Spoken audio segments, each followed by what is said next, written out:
ताली बजाएंगे और यीशु मसीह के नाम की प्रभु का धन्यवाद हो इस अच्छी सुबह के लिए। गिनती में ज़रूर कम है, लेकिन हम लोग परमेश्वर के लोग हैं और प्रभु ने जो हमें मौका दिया है, हमें अपने आप को परमेश्वर के वचन के अनुसार तैयार करना है। हालेलुया। बाइबल ही एक ऐसी किताब है जो पूरी सृष्टि का वर्णन, मनुष्य के बनाए जाने का और उसके पहले का भी वर्णन करती है। और अगर आप और किसी शास्त्र को देखेंगे तो वहाँ पर ये सारी चीज़ें नहीं मिलेंगी। चाहे दुनिया के कोई सी भी त्यौहार हो, दुनिया के कोई सी भी धर्म हो, और जो कहाँ से शुरू हुए हैं और उनका अंत क्या होगा, वो सारी बातें बाखूबी बाइबल में लिखी हुई हैं। लेकिन हर कोई उसे नहीं समझता, हर कोई उसे नहीं जानता, क्योंकि मनुष्य की आदत होती है कि उसे बनाया खाने की, ठीक है ना। बनाना नहीं चाहता, ढूंढना नहीं चाहता, खोजना नहीं चाहता, लेकिन जो उसे परोस दिया गया है वो धन्यवाद करके उसे खा लेता है। लेकिन परमेश्वर के वचन में लिखा है, ढूंढोगे तो पाओगे, खटखटाओ तो खोला जाएगा, मांगो तो मिलेगा। और ये सिर्फ रुपया, पैसा, धन दौलत या सुख शांति के लिए नहीं है, प्रत्येक उन बातों के लिए कि आप उस सच्चाई को ढूंढो, सच्चाई को पकड़ो। क्योंकि वचन बताता है कि जब हम उस सच्चाई तक जाएंगे तभी हम स्वतंत्र होने पाएंगे। Praise the Lord. मेरे पास एक पास्टर का फ़ोन आता है, एक बड़े चर्च के पास्टर का, झांसी शहर के, और मुझसे कहते हैं कि एक फैमिली है पास्टर जी, उन्हें वो मेरे से मिले थे कई वर्ष पहले और उन्हें प्रभु के पास लाना है। वो अन्य जातियों से है, लेकिन हम लोग बहुत सारे बंधनों में और बहुत सारे रूल्स में बंधे हुए हैं, लेकिन आप स्वतंत्र हो, आप उन्हें प्रभु के विषय में बता सकते हो, ला सकते हो। तो मैंने कहा कि आपको दिख रहा है ना मैं स्वतंत्र हूँ। मैंने कहा हाँ, परमेश्वर ने मुझे स्वतंत्र किया है, इसलिए मैं आज स्वतंत्र हूँ, लेकिन आप उन परंपराओं में बंधे हो, आप नहीं कर सकते हो। तो बहुत सारी चीज़ें ऐसी हैं जो हमको परोस दी गई है, लेकिन हमने उन्हें कभी ढूंढा नहीं है और ना कभी ये जाना कि सत्य क्या है और असत्य क्या है। ये क्रिसमस शब्द कहाँ से आया, ये स्टार कहाँ से आया, लोग क्यों अपने आप को इतना सजाते संवारते हैं, हमने कभी नहीं देखा। क्योंकि बाइबल में कहीं क्रिसमस शब्द आया ही नहीं है, बाइबल में कहीं 25 दिसंबर आया ही नहीं है, बाइबल में कहीं भी क्रिसमस मनाने के लिए नहीं कहा गया है, जबकि बिल्कुल बाइबल इसके ऑपोजिट कहती है। लेकिन उसके बाद भी हमारे बीच में, हर क्रिश्चियंस के बीच में, हर घरों में ये सारी चीज़ें मनाई जाती हैं। ये कहाँ से आ गई, ये कहाँ से शुरू हुई? हमारा फ़र्ज होता है कि हम उस सच्चाई को देखें। अगर हम अपनी बुद्धि से, अपनी मेहनत से काम कर सकते हैं, पैसा कमा सकते हैं, तो हमारी जिम्मेदारी ये भी है कि जो चीज़ हमारे चारों तरफ हमारे जीवनों में हमें सौंपी गई है, हम उसका भी पता लगाएं कि ये आई कहाँ से है, हम उसके विषय में ढूंढें। क्योंकि बाइबल में तो ऐसा नहीं लिखा है कि आपको ऐसा करना है। हाँ, यीशु मसीह का जन्म हुआ, जब हम 25 दिसंबर का दिन मनाते हैं तो आपको मालूम होना चाहिए, अगर आप गूगल पर देखें, विकीमीडिया पर देखें, या किसी ऐसे शख्स को फ़ोन करें जो यरूशलेम, बैतलहम के आसपास रहता है, तो इस समय वहाँ पर बहुत ठंडा पड़ रहा है और इतनी बर्फ़ गिरती है वहाँ पर कि लगभग ज़मीन से 3 फीट ऊँची तक बर्फ़ जम जाती है। और ऐसे में जब बर्फ़ जम जाती है, लोग घरों से नहीं निकल पाते हैं, गाड़ियां नहीं चल पाती हैं, बर्फ़ में जम जाती है। और बाइबल में लिखा है लूका 2 अध्याय में कि रात को गड़रिए अपने झुंड का क्या कर रहे थे, पहरा दे रहे थे ना, लिखा है ना, तब परमेश्वर का स्वर्गदूत वहाँ आया। आप सोचिए थोड़ी अपनी बुद्धि से, क्या 3 फीट बर्फ़ में कोई अपनी भेड़ बकरियों को चराएगा? नहीं चराएगा ना। आप बैठ सकते हो क्या 3 फीट बर्फ में? नहीं बैठ सकते हो। तो ये 25 दिसंबर की तिथि हमें दी गई है, लेकिन ये कहाँ से आई है कभी हमने ढूंढा ही नहीं है इसको। क्योंकि हमारा स्वभाव ये है कि हमने बनी बनाई चीज़ को खरीदा है, लेकिन कभी हमने ये नहीं सोचा कि ये चीज़ बनी कैसे है, ये हमारी मसीहत में दाखिल कैसे हो गई है। क्योंकि बाइबल में तो नहीं लिखा है। अगर आप पौलुस से पूछें, पतरस से पूछें, जो पहली कलीसिया बनाई गई प्रेरितों के काम, उससे पूछे, पतरस मुझे ये बताओ, पौलुस मुझे ये बताओ कि ये सेंटा क्लॉज कहाँ से आया, ये क्रिसमस ट्री कहाँ से आई, तो वो कहेंगे कि हमें नहीं मालूम, हमारे समय तो नहीं थी। तो ये कहाँ से एंटर कर गई, ये हमें जानना बहुत ज़रूरी है। चूंकि हमें परोसा गया, हम करते आ रहे हैं, लेकिन बाइबल बताती है सूरज और चांद और मुहूर्तों को मानना मूर्ति पूजा करने के बराबर है। आपने उत्पत्ति उसके 11वें अध्याय में पढ़ा होगा निर्मोद बादशाह के विषय में। निर्मोद बादशाह जिसने परमेश्वर के प्रति विद्रोह किया। और वचन बताता है कि परमेश्वर ने आशीष दी थी कि फूलो फलो और पृथ्वी में भर जाओ, फैल जाओ। लेकिन निर्मोद बादशाह ने अपने लोगों के संग मिलकर एक गुंबद बनाया, जिसे कहते हैं बाबिल का गुंबद। और वो कहने लगा कि हम इतना बड़ी मीनार बनाएंगे कि हम आकाश के परमेश्वर, स्वर्ग के परमेश्वर से बातें करेंगे। और परमेश्वर की आज्ञा को टालकर उसने वो गुंबद बनाया। और वचन बताता है कि उस समय भाषा की गड़बड़ी आई।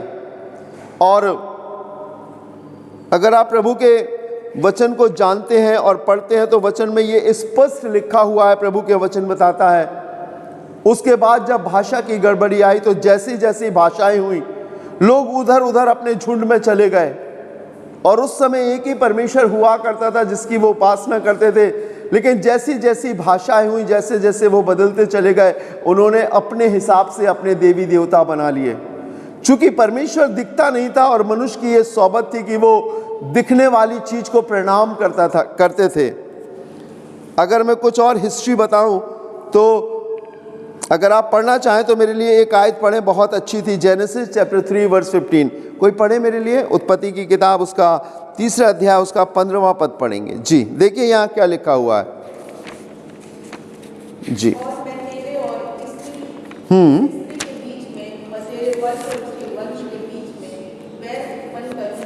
क्या उत्पन्न करूंगा? बैर उत्पन्न करूंगा। आगे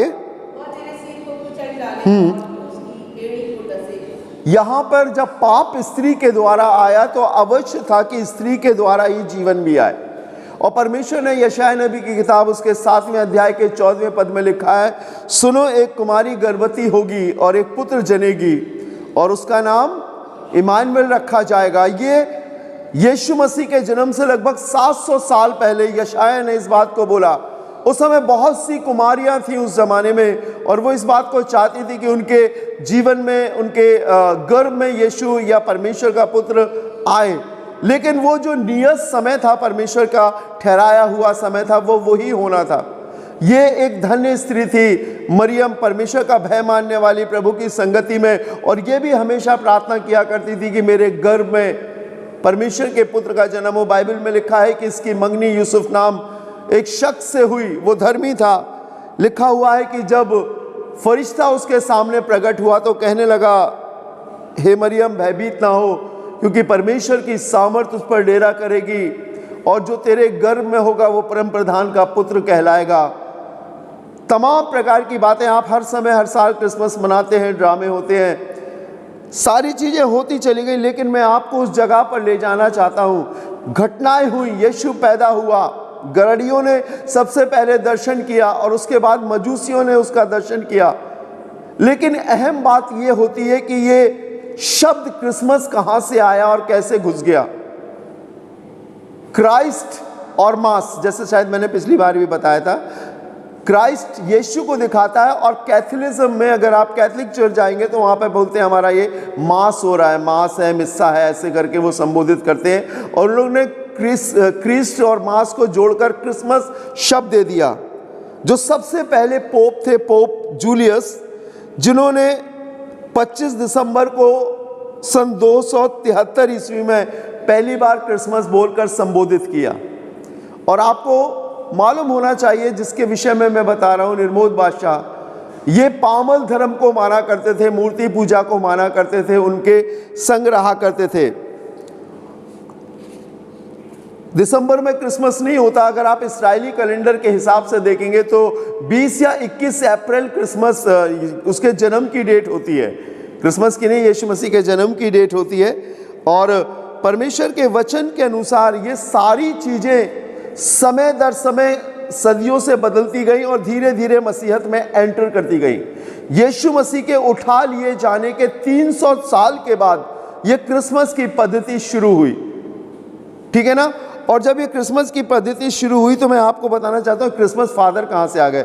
बाइबल में नहीं है, मैंने आपको बताया ना। आप पौलुस से पूछोगे या पतरस से पूछोगे या पहली कलीसिया वालों से पूछोगे क्रिसमस फादर कहाँ से आएंगे तो आ गए, तो वो कहेंगे हम जानते नहीं हैं। उन लोग नहीं मनाते थे क्रिसमस, क्योंकि परमेश्वर के वचन में लिखा हुआ है दिनों त्योहारों को मानना गलत है। ये पामल धर्म वाले जो 25 दिसंबर का दिन था, ये सूर्य देवता को माना करते थे। सूर्य भगवान को माना करते थे। चूंकि बहुत से लोग क्रिश्चियनिटी में आ गए थे, अब उनके पास कोई त्यौहार, कोई दिन नहीं था, सो उन्होंने उसे कन्वर्ट करके 25 दिसंबर के दिन को, यीशु मसीह के बर्थ के दिन को उन्होंने सुनिश्चित किया। चूंकि एक बड़ा अधिकारी, एक बड़ा राजा, एक बड़ा प्रतिष्ठित शख्स अगर अपने छोटे लोगों से इस बात को कहेगा तो वो उसे मान लेते थे, और ये पद्धति चली आ रही। और उसके बाद एक शख्स हुआ करता था जिसका नाम था, मैं आपको बताऊं, ये बच्चों से बहुत प्रेम किया करता था, और जिसका नाम था निकोलस, और ये बच्चों को गिफ्ट दिया करता था। क्रिसमस फादर अमेरिका से आए और 25 दिसंबर ये दूसरी जगह से आया, तो ये बच्चों को गिफ्ट बांटा करता था और तरह तरह से बच्चों को इनाम दिया करता था। और इसका जन्मदिन 6 दिसंबर को मनाया जाता था। जब मैं हिस्ट्री पढ़ रहा था, 6 दिसंबर को मनाया जाता था। और उस समय इन लोगों ने ड्रेस पहना के, जब इसकी मृत्यु हो गई तो उन लोगों ने निकोलस को संत का दर्जा दिया, और संत निकोलस, जिसको आगे चल के मॉडर्न कल्चर में सेंटा क्लॉज के नाम से जाना गया। आज के दिन में ये आपको मॉल में मिलेगा, बाजार में मिलेगा, दुकानों में मिलेगा, चर्चों में मिलेगा, लोगों के घर में सजा हुआ मिलेगा। लेकिन आप बाइबल में ढूंढो, या आप परमेश्वर के उन लोगों से जहां पर पहला अभिषेक पेंतीकुस्त के दिन आया, उनसे पूछो ये क्रिसमस फादर कौन है, वो नहीं बताएंगे। वो कहेंगे हम जानते नहीं, ना यीशु मसीह ने उसके विषय में जिक्र किया है। दूसरा सवाल ये उठता है कि क्रिसमस ट्री कहाँ से आई। यहाँ भी सजी हुई थी, हमारे स्टाफ के लोगों ने क्रिसमस ट्री को सजाया, ये कहाँ से आई। आप पढ़िएगा मेरे लिए परमेश्वर के वचन से, आपको अच्छा लगेगा। यिर्मयाह नबी की किताब चैप्टर 10, जल्दी से मैं आपके लिए प्रार्थना करूँगा, समय हो गया है, कभी और मौका मिलेगा तो आपको बताऊँगा। यिर्मयाह चैप्टर 10 वर्स 1, पहली आयत से पढ़ना शुरू करें। देखिए कहाँ, हाँ हाँ,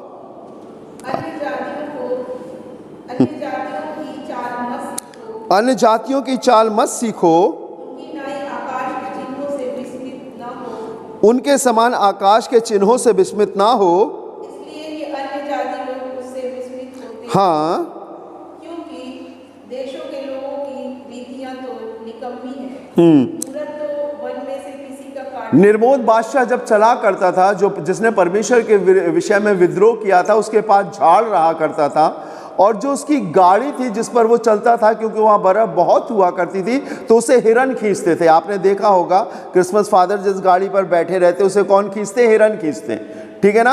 और उसके हाथ में झाड़ होता था, और वो झाड़ निर्मोद जब मरा तो उसकी कब्र पे भी था। पढ़िएगा दीदी आगे, क्योंकि देश के लोगों की रीतियाँ तो निकम्मी है, मूरत तो वन में से किसी का काटा हुआ काठ है जिसे कारीगर ने वसूली को बनाया है। लोग उसको सोने चांदी से सजाते हैं। हाँ, हथौड़े से कील ठोक कर दृढ़ करते हैं कि वो भी डूब ना सके। हाँ, 5वां पद, वे खराद कर ताड़ के पेड़ के समान गोल बनाई जाती है और बोल नहीं सकती, उन्हें उठाए फिरना पड़ता है क्योंकि वे चल नहीं सकती। उनसे मत डरो, क्योंकि ना तो वे कुछ बुरा कर सकती है और ना। ये फिर क्रिश्चियनिटी में क्रिसमस में घुस गया। परमेश्वर का वचन स्पष्ट बताता है इसे लगाना भी आइडल वर्शिप है, मूर्ति पूजा है, क्योंकि थोड़ा सा कठिन है, थोड़ा सा खराब वचन है, ग्रहण करने के लिए थोड़ा सा मुश्किल है। मैं चर्च में बता रहा था कलीसिया में कि देखो ये छोटा सा बालक सैमुएल है, और उसकी माँ उसको मोबाइल दे देती है, और वो बचपन से मोबाइल चला रहा है, और जब ये बड़ा होगा इससे जब मोबाइल छीनेंगे, बोलेंगे बेटा मत चलाओ, तेज़ हो रहा था, वो रोने लगेगा। क्या होगा? रोगा, क्योंकि उसकी आदत हो गई है। हम मनाते मनाते हमारे स्वभाव में ये चीज़ हो गई है। हम कहते हैं एक ही त्यौहार है, एक ही चीज़ है। वो सारे पर्वों को, वो सारी परंपरा को यीशु ने क्रूस पर पूरा कर दिया। हर चीज को उसने करने के बाद उसने छठवीं वाणी बोली थी क्रूस पर कि पूरा हुआ, सारी चीजें कर दी। हाँ, यीशु पैदा हुआ, पर मालूम आपको यीशु मसीह कहाँ पैदा होना चाहिए? यीशु हमारे दिल में पैदा होना चाहिए। क्रिसमस हमारे लिए 25 तारीख को नहीं, क्रिसमस हमारे लिए हर दिन होना चाहिए। बहुत सारी बातें हैं मेरे पास, लेकिन मैं आपको चंद लम्हों में यही बताना चाहता हूँ प्रिय लोगों, यीशु मसीह आज भी लोगों के जीवन में, लोगों के काम काज में, लोगों की बोली में जन्म लेना चाहता है। उसने कहा है, मैं मिट्टी गारे के मकानों में नहीं, मैं हाथ के गढ़े हुए मकानों में नहीं, लेकिन तुम्हारी देह मेरा मंदिर है, तुम्हारा जीवन मेरा घर है। हाँ परमेश्वर के लोगों, हमें इस बात को देखना है कि हम क्रिसमस सांसारिक रीति से मना रहे हैं या आत्मिक रीति से मना रहे हैं। यीशु मसीह मेरे और आपके अंदर है कि नहीं है। और बाइबल बताती है जिस घर में यीशु मसीह होता है वहाँ शांति होती है, वहाँ प्रेम होता है, उसका जीवन एक अलग जीवन होता है। सो हमें जब हम क्रिसमस मना रहे हैं इस वर्ष में, तो हम इस बात को सोचें, ये एक गंभीर विषय है। आपको मालूम है जब यीशु मसीह लगभग 2 वर्ष का हो गया और मजूसी जो जगह जगह से उसके पास गए थे, सोना मुर लोबान की भेंट चढ़ाने गए थे, मालूम उस समय क्या हुआ था? बाइबल में लिखा था हेरोदेस राजा ने हुक्म दिया कि जितने 2 साल तक के बच्चे हैं उनको कत्ल कर दिया जाए। वहां पर बड़ा कोलाहल था, माताओं की गोद से बच्चों को हलाक कर दिया गया था, लड़के मारे गए थे, बड़ा करुणा निदान था। हम लोग जश्न मनाते हैं। उस क्रिसमस का समय जो पहला क्रिसमस मनाया गया था वो तो बड़ा रोने वाला, बड़ा पीड़ादायक था। हम अपने आप को सजाते, हमें सोचना पड़ेगा, ये एक बहुत गंभीर विषय है। जश्न मनाने वाला नहीं, लेकिन बहुत गंभीरता से सोचने वाला विषय है कि जब यीशु मसीह आया तो शैतान की कितनी युक्तियां चली, लेकिन जिसे आना था उसे कोई रोक ना सका। अगर उसे आपको बचाना है तो दुनिया की कोई ताकत नहीं बचा सकती। बाइबल में लिखा है, फरिश्ते ने कहा तुम्हारे लिए एक उद्धारकर्ता जन्मा है। कोई संत नहीं, कोई पुरोहित नहीं, कोई महात्मा नहीं, कोई बड़ा शख्स नहीं, लेकिन एक उद्धारकर्ता जन्मा है और वो उद्धार देने के लिए आया था। और यही सबसे बड़ा क्रिसमस होगा अगर मैं और आप प्रभु में और प्रभु की बातों में, उसकी हुजूरी में आगे बढ़े। आइए अपनी आंखों को बंद करें, प्रार्थना करें। राजाओं के राजा, प्रभु के प्रभु, आज की इस भोर में हम आपका धन्यवाद देते हैं। हम जानते हैं प्रभु थोड़ा सा कठिन है, क्योंकि हम बचपन से इसे मानते आए हैं, देखते आए हैं, हमारे चलन में ये त्यौहार बस गया है। लेकिन हकीकत तो ये है प्रभु कि तू हर दिन जन्म लेता है। हर दिन प्रभु तूने आशीषित दिन ठहराया है। हर दिन तेरी ओर से एक ऐसा दिन है जिसमें तू मिल सकता है। जब तक तू ना आ जाए प्रभु यीशु मसीह, मैं आपसे प्रार्थना करता हूँ, दुआ करता हूँ, हर सुनने वालों को बरकत देना, वचन के अनुसार बढ़ने की ताकत देना और होने देना। जीवन में कभी भी प्रॉब्लम, कोई भी समस्या आए प्रभु जी, वो इस बात को जाने कि हमारा यीशु हमारे साथ है, हमारे अंदर है, उसने हमारे दिल में, हमारे मनों में राज किया है और वो हमारे लिए लड़ने वाला प्रभु है, हमारे साथ रहने वाला प्रभु है।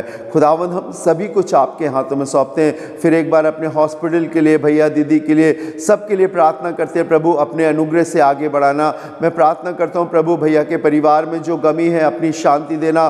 दूर गए हैं प्रभु जी, अपनी असीम शांति देना, क्योंकि आप शांति के राजकुमार हैं। और इन परिस्थितियों में उन्हें संभालना प्रभु यीशु मसीह, और कैसे आगे करना है इस हॉस्पिटल के लिए, कैसे सब चीज़ को सजोकर आगे बढ़ाना है प्रभु, उनकी रहनुमाई, अगुवाई करना, अपनी आत्मा की अगुवाई में ले चलना, एक पवित्र जीवन देना। और तेरा आशीष का हाथ हमेशा प्रभु जी इस हॉस्पिटल पे बना रहे। सारे स्टाफ को इस सर्दी के मौसम में आपके हाथों में सौंपते हैं। अच्छा रखना और तंदुरुस्त रखना प्रभु। सारा आदर महिमा आपको देते हैं और प्रभु यीशु के नाम से मांगते हैं। हमारे खुदावंद यीशु मसीह का फजल, खुदा बाप की मोहब्बत और पाक रूह की रिफाकत और शराकत हमें से हर एक के संग अब से लेकर हमेशा तक होती रहे।